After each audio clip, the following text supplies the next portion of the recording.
Hai semuanya, Assalamualaikum warahmatullahi wabarakatuh. Apa kabar teman-teman hari ini? Mudah-mudahan semuanya baik ya. Di video kali ini aku mau berbagi kegiatanku, mau bedah budgeting rumah tanggaku dan juga menulis setiap fungsinya. Ini aku lakukan seperti evaluasi, tapi bukan evaluasi nominalnya ya, melainkan setiap fungsinya. Ini aku lakukan supaya aku jadi sadar sebenarnya uang yang aku miliki atau penghasilan yang aku dapatkan setiap bulannya itu sebenarnya tidak banyak, dan harus sadar juga setiap uang yang kita miliki itu ada fungsinya masing-masing. Ini aku lagi buat judulnya dulu, yaitu bedah budgeting rumah tangga beserta fungsinya. Kadang-kadang kita tuh pas saat terima gaji atau penghasilan merasa ya bahwa kayak uang yang kita miliki saat baru pertama kali terima gaji tuh kayak besar gitu. Padahal sebenarnya kita belum tahu bahwa setiap rupiah maupun setiap nominal dari penghasilan yang kita miliki itu memiliki fungsinya masing-masing yang memang wajib untuk dibayarkan setiap bulannya. Maka dari itu aku mau tulis kategori-kategori dalam kebutuhan bulanan rumah tangga aku. Ini yang aku tulis udah aku minimalisir semuanya, setiap pos budgetnya, supaya memang setiap nominal atau penghasilan yang aku miliki tepat sasaran, tidak berlebih-lebihan untuk mengeluarkan uang tersebut. Apalagi di sini penghasilan aku tergolong masih kecil ya, jadi itu sebisa mungkin dituntut untuk lebih bijak dalam mengelolanya. Jangan sampai jor-joran atau keliru gitu ya dalam menganggarkan setiap pos budget yang dimiliki. Nah, kalau untuk teman-teman yang nilai penghasilannya itu lebih besar daripada aku, mungkin akan lebih mudah dalam mengelola keuangannya ya. Oke, lanjut ya. Di sini aku akan tuliskan yang pertama kali, yaitu kategori pendapatan. Nah, pendapatan di sini adalah jumlah total seluruh penghasilan dari suami dan istri, di mana dalam setiap bulannya biasanya untuk budgeting rumah tangga memang kita pakai antara penghasilan suami dan istri, jadi penghasilan gabungan. Karena tidak bisa dipungkiri kalau misalnya hanya mengandalkan satu pendapatan saja untuk kebutuhan rumah tanggaku itu kurang ya teman-teman, karena memang di sini penghasilan kami masih tergolong kecil atau pas-pasan. Nah, ini jumlahnya antara penghasilan suami dan istri itu ditotalin dalam satu bulan, baik dari gaji pokok maupun penghasilan tambahan. Nah, sebenarnya kami tuh punya patokan ya dalam setiap bulannya. Nominal yang harus kita kumpulin atau kita hasilkan dalam satu bulannya untuk memenuhi kebutuhan yaitu sekitar 3,5 sampai 4 juta. Karena di sini kita punya cicilan KPR rumah ya yang memang tenornya lumayan panjang. Jadi mau nggak mau KPR rumah tersebut masuk dalam pos budget kewajiban kita yang harus dibayarkan setiap bulannya. Lalu yang kedua, di sini kategorinya adalah tabungan wajib. Tabungan wajib ini adalah jumlah uang yang harus wajib disisihkan dan disimpan saat pertama kali terima penghasilan atau gaji. Ini sifatnya wajib disisihkan di awal ya, meskipun kadang-kadang orang berpikiran kalau menabung itu bisa disisihkan atau melalui sisa-sisa anggaran. Tapi kalau untuk kita pribadi, aku dan suamiku, kita harus memiliki tabungan wajib yang memang prosentasenya kita sisihkan di awal gajian atau di awal saat terima penghasilan. Nah, ini biasanya minim itu 10% dari penghasilan ya. Kenapa disisihkan di awal? Ini supaya kita berdua menjadi konsisten dalam hal menabung. Karena seringkali pos budget tabungan ini sering terlupakan karena mungkin banyaknya pos budget pengeluaran setiap bulannya.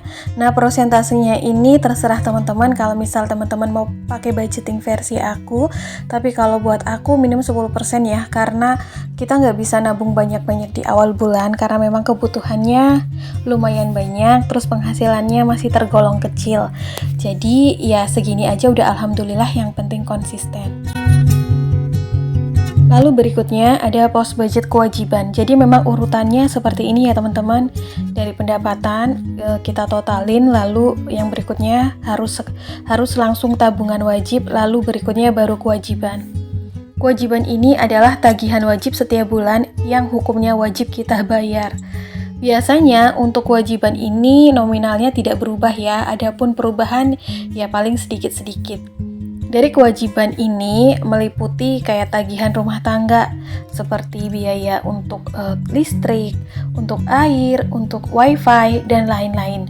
Kadang-kadang juga sebagian orang memasukkan kategori BBM ke dalam tagihan rumah tangga ya, yang mungkin dalam setiap harinya menggunakan BBM saat untuk antar anak sekolah, untuk pergi bekerja. Kalau untuk suamiku sendiri, pergi kerja itu setiap hari dari Senin sampai Sabtu, liburnya hanya Minggu.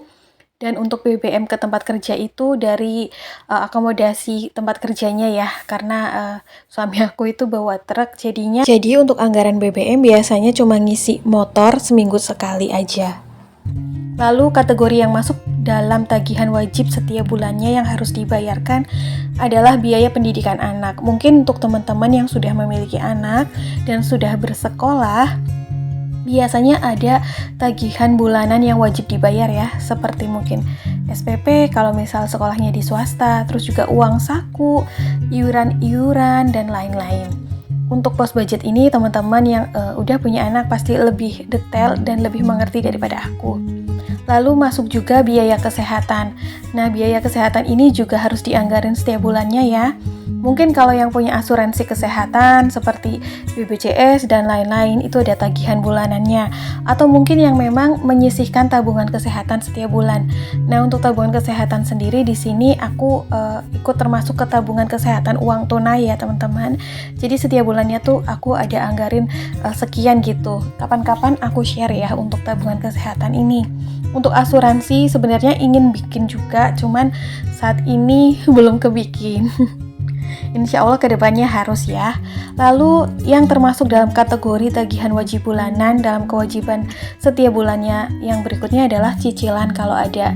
Nah, cicilan ini meliputi kadang-kadang yang punya KPR seperti aku, dan juga cicilan-cicilan bulanan lainnya, misalnya yang punya kredit kendaraan atau kredit perbankan dan lain-lain. Lalu ada juga iuran lingkungan ya, seperti iuran kebersihan, keamanan, kas, dan lain-lain.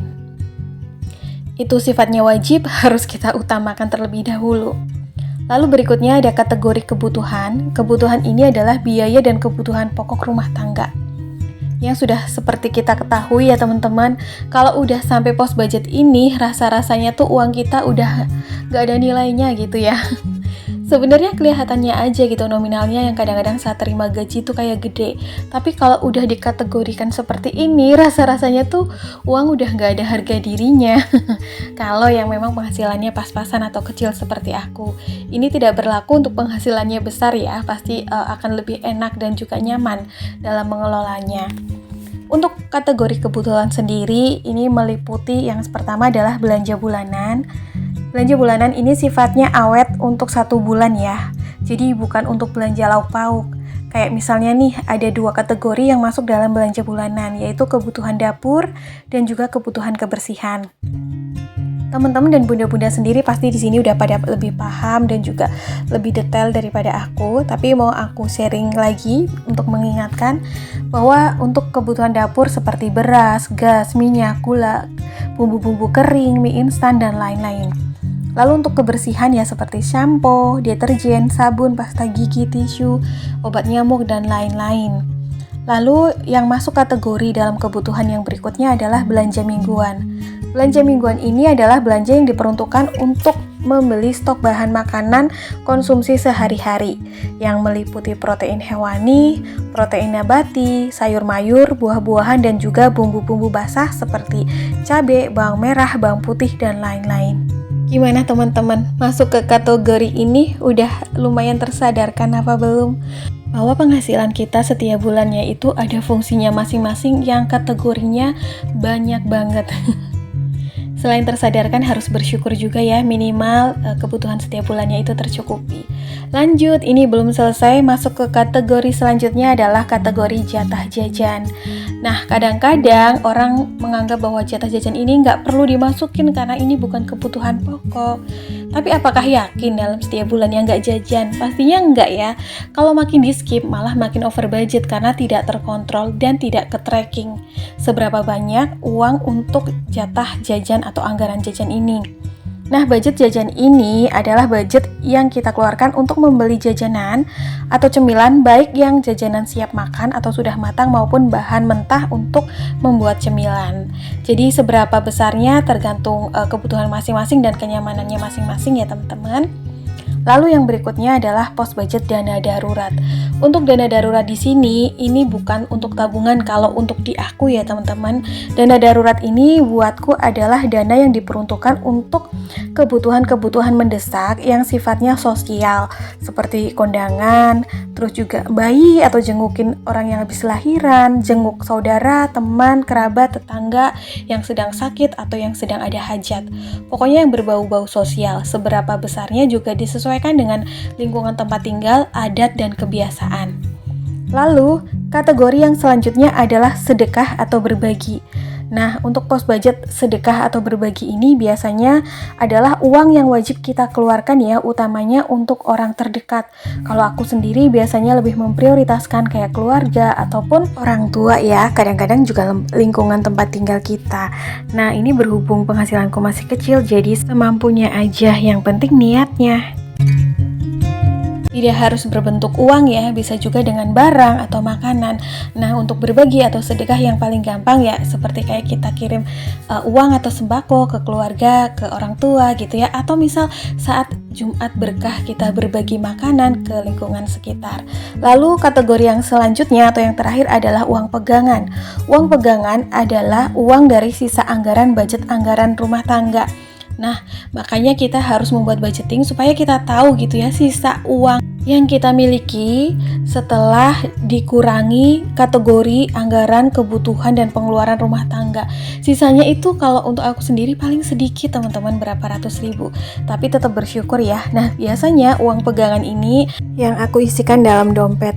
Oke teman-teman, sampai di sini dulu ya video aku hari ini. Semoga apa yang aku share hari ini bermanfaat. See you next video. Assalamualaikum.